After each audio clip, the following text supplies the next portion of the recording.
Olá, amigos do Tributário Sem Mistério, sejam muito bem-vindos a mais um encontro do nosso canal e hoje nós vamos dar início ao estudo da responsabilidade de terceiros, continuando aí nossa análise sobre a responsabilidade tributária.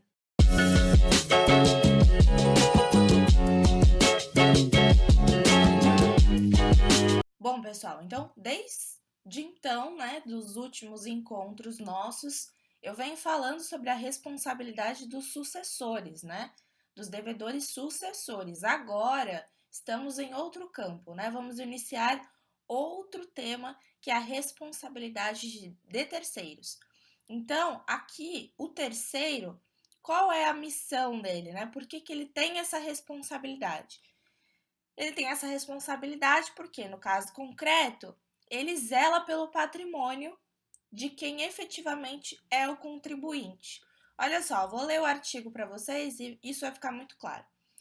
Diz lá, artigo 134 do Código Tributário Nacional. Nos casos de impossibilidade de exigência do cumprimento da obrigação principal pelo contribuinte, respondem solidariamente com este nos atos em que intervierem ou pelas omissões de que forem responsáveis. Antes de verificarmos os incisos, olha só. Impossibilidade de exigência do cumprimento da obrigação principal pelo contribuinte, respondem solidariamente. Óbvio que aqui vocês vão verificar que existe, na realidade, uma impropriedade do termo solidariedade no caput. Porque, veja, primeiro pressupõe que há uma impossibilidade de exigir do contribuinte a obrigação principal, para atingir o responsável. Então, veja que existe um benefício de ordem aí. Primeiro, você vê se o contribuinte, de fato, tem condições de arcar com aquela obrigação. Se não, você vai pro responsável. Então, não é uma responsabilidade solidária de fato, porque se assim fosse, o fisco poderia colocar no polo passivo os dois, tá? Então, aí essa solidariedade que consta no caput deve ser entendida como, na realidade, uma responsabilidade subsidiária. Para fins de prova objetiva, marque solidariedade porque é o que consta no caput, tá bom? Agora, se por algum motivo for entendimento ou num caso concreto, muita atenção, tá bom? Então, vamos lá. Os incisos vão falar os pais pelos tributos devidos por seus filhos menores, os tutores e curadores pelos tributos devidos pelos tutelados ou curatelados, os administradores de bens de terceiros pelos tributos devidos por estes, o inventariante pelos tributos devidos pelo espólio, o síndico e o comissário pelos tributos devidos pela massa falida ou pelo concordatário, os tabeliães, escrivães e demais serventuários de ofício, pelos tributos devidos sobre os atos praticados por eles ou perante eles em razão do seu ofício, os sócios no caso de liquidação de pessoas. Observações que eu gostaria de fazer com relação a esses incisos, Basicamente no inciso 5, 6 e 7. 5. Quem é síndico, quem é comissário? São expressões antigas que hoje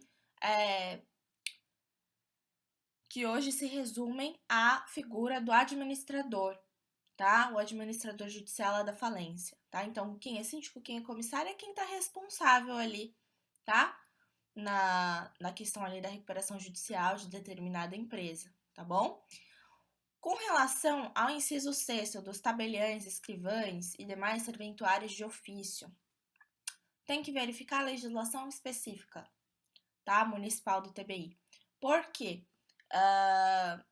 Pode ser que a legislação específica preveja a responsabilidade lá do serventuário de exigir das pessoas envolvidas ali no momento de lavrar a escritura o recolhimento do ITBI. Então, se ele se omite neste dever legal que ele eventualmente possua de exigir este tributo naquele momento ali, das pessoas, das partes, que estão ali para lavrar a escritura, pode ser que ele seja responsabilizado nos termos do artigo 134, inciso 6º, mas tem que verificar o que diz a legislação específica, tá bom? E com relação aos sócios, no caso de liquidação de sociedade de pessoas, entendimento do STF, isso é a título de curiosidade, o STF entende que a sociedade por cota de responsabilidade limitada não é sociedade de pessoas. Então veja que aqui essa responsabilidade dos sócios em caso de liquidação de sociedade de pessoas vai ser algo extremamente raro, né? Tendo em vista que a maioria hoje das empresas trabalham aí com a cota limitada, tá bom? Mas se existir a sociedade de pessoas no caso concreto, é a responsabilidade por este artigo e este inciso. Mas olha só, dois detalhes importantes. O caput do dispositivo vai falar sobre omissão. Essa omissão, pressupõe que seja com culpa, uma vez que se a gente estiver falando de dolo, né, nesta conduta, na realidade nesta omissão, você não vai usar o artigo 134, você vai usar o artigo 135, cujos detalhes eu vou falar com vocês no encontro da semana que vem, tá bom? Mas não é uma omissão dolosa, tá? Uma omissão culposa. Então, olha só, o caso mais emblemático que pode aparecer na prova da OAB é com relação ao tributo do filho. Então, veja só, fulano de tal doa uma casa para uma criança, né? Quero deixar para o meu neto essa casa.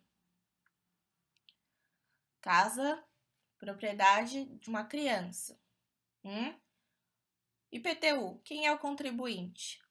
A criança. A criança é contribuinte. Lembrem-se que a capacidade tributária, né, a sujeição passiva tributária independe da capacidade civil da pessoa.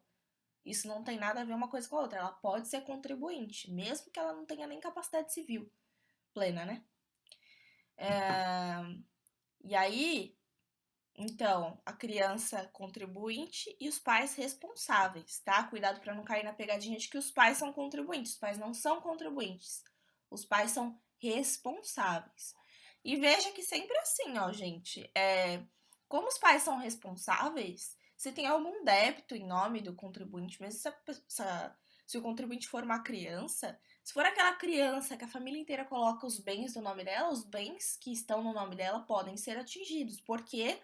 Exatamente pela ideia de que vai primeiro no contribuinte ver se ele tem, né, condições de arcar com a obrigação principal, e se não tiver, vai no responsável. Então, se a criança tiver bens suficientes para saldar o débito, vai ser o patrimônio dela que vai ser atingido, tá bom? Muito cuidado com isso, então. E, por fim, para fechar, nosso tema-chave de todo encontro, multas. Como que funciona? O parágrafo único já tem expresso este entendimento para nós, não precisamos da jurisprudência nesse caso. Parágrafo único do artigo diz: o disposto nesse artigo só se aplica em matéria de penalidades as de caráter moratório, ou seja, a multa punitiva não é transmitida pelo caráter personalíssimo que ela tem. Tá bom? Então, nesse caso aqui, ó, multa punitiva não é transmitida, só as de caráter moratório, que tem a ver aí com o cumprimento, na realidade, o descumprimento da obrigação principal pelo contribuinte. Tudo bem? E aí, se há conduta dolosa na ação, vamos cair aí de paraquedas no artigo 135 do Código Tributário Nacional, que vai falar da responsabilidade de terceiros por atuação irregular, tema do nosso próximo encontro e que eu vou te esperar ansiosamente por aqui. Tudo bem? Por hoje é só, eu espero que você tenha gostado do encontro de hoje. Curta, compartilhe este vídeo, se inscreva no canal, acesse o site www.tributariosemmistério.com.br ou o Instagram, @tribsemmistério. Tudo bem? Muito obrigada por sua companhia em mais um domingo.